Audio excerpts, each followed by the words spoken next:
Hello, I'm Anthony David Hobbs, and this is my Star Trek review of the ninth film in the franchise. But before I do the review, my last review ended abruptly because there was a malfunction. Well, you haven't really missed much. All it was me saying that it was very nifty that Commander Data could deactivate his emotion chip in a split second. Yeah, he can do that in the 8th film. It's a shame he couldn't do that in Star Trek Generations, because then all that palaver, all those problems that were caused because of emotions, yes, all that palaver could have been avoided. Anyway, moving swiftly on to Star Trek-Insurrection. Now, when I first saw this film, I saw it in the cinema, and I really enjoyed it. It was a lot of fun, and I thought it did justice to the Star Trek legend, yeah. Then years later, I heard comments about, people saying what a bad movie it is, how it's possibly one of the worst Star Trek films, and I disagreed. Then I saw the film a few more times, and how can I put this? You know that feeling when you don't agree with people, but then after you think about it for a while, you go, "Oh no, actually they're correct." Yes, so yeah.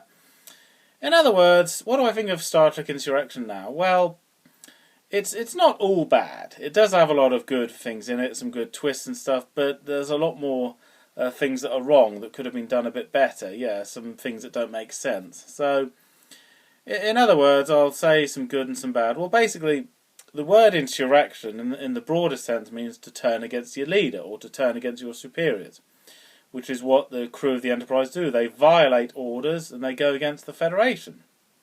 But they do have a good reason for it. Okay, well.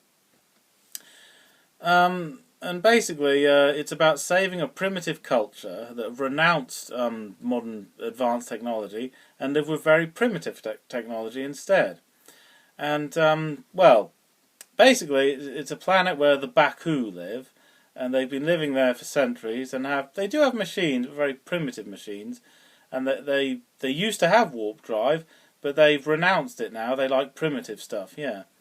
Anyway, the Federation, led by some Grand Admiral, he wants to relocate them somewhere else so they can take over the planet. They want the planet because it has these rings going around it which give off radiation, which can youth you, make you live forever. But more than that, they can cure diseases, any kind of diseases that are beyond the comprehension of the best doctors in the galaxy. So effectively, billions of people all over the galaxy are going to die of certain diseases, but the resources on this planet can help to save those lives, yeah. And anyway, Captain Picard and his crew say, no, this is their planet. You can't just take over. It doesn't matter that there's resources useful. You can't take over.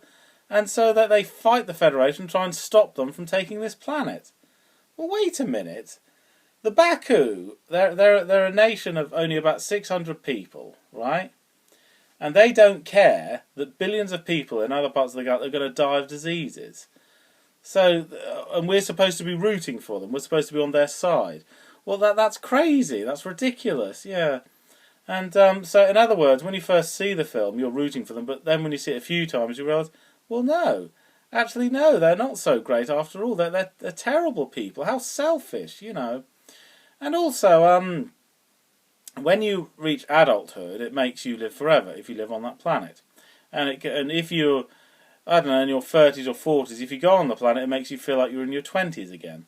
And that's why Councillor Troy and Commander Riker, after being on the planet for a bit, they feel really randy and full of love, like they're in their early 20s again. Well, wait a minute.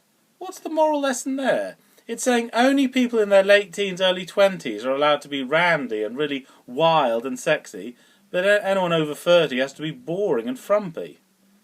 Well, that's rubbish. No, what the heck kind of moral lesson is that? I mean, Riker and Troy, yes, they're old. They're over 30, yes, but they're not quite as old as all that, so I'm not sure I agreed with, that concept. And also, if it youths you, if the planet makes you like you're in your early 20s again, why doesn't Captain Picard's hair grow back? That issue is never discussed, no, yeah.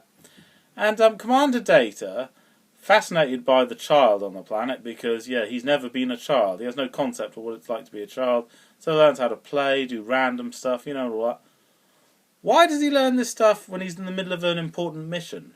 Why doesn't he learn that stuff when the mission's over? No, he learns it during the mission, not after the mission, no. Okay, yeah.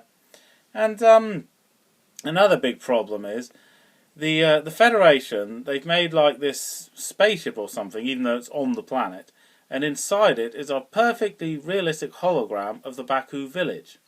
So, they want the Baku to be put in there, and they'll think they're still in their village, they'll be none the wiser, and then that'll be transported into space. So they won't complain, basically, yeah. There's just one problem here. The planet the Baku live on, they never go outside the perimeters of their village.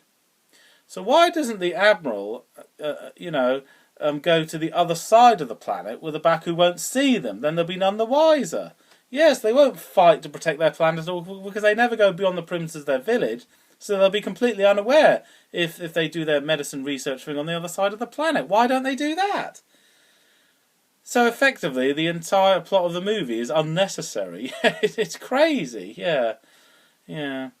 But I get that Captain Picard, he feels guilty because throughout history, Europeans have exploited primitive cultures, and he feels guilty about that, yeah. And the idea of saving a primitive culture, it works in Avatar, The Emerald Forest, and Dances of Wolves, but here it doesn't work so well because, well, for a start, the Baku are not native to the planet. They originally came from somewhere else. So by that logic, it's not even their planet. And the enemies that they're fighting, well, half their enemies they're fighting, they used to be Baku as well. So how can they be their enemies? How do they have any more right to the planet than them? So yes, there are a lot of bloopers, a lot of things that don't quite make sense, which is a shame. Because it is a good story if it could have been executed a bit better. So that, there's just... some of the twists are a bit silly and don't quite make sense, yeah. If you're meant to be rooting for the Baku, they've got to be morally decent, yeah. They're saying 600 lives are more important than billions of lives. Oh, yes, and there's a bit when Captain Picard having an argument with the Admiral saying, you can't do this is their planet, their civilization, you can't destroy their culture. And the Admiral says, they're only 600 people, so they don't count as a civilization. And Captain Picard says, well, how many do you have to be to count as a civilization? 600? 6,000? 60,000? How many do you need to be a civilization? Yes, that is a good question, actually. How many do you need to be a civilization? Could you elaborate on that? No, they don't. They don't elaborate on that, so there we are. Okay. So, in other words, Star Trek Insurrection had potential, but a few bits and bobs could have been executed better. Okay, thank you for watching. I'm Anthony Hobbs, and I'm never bored.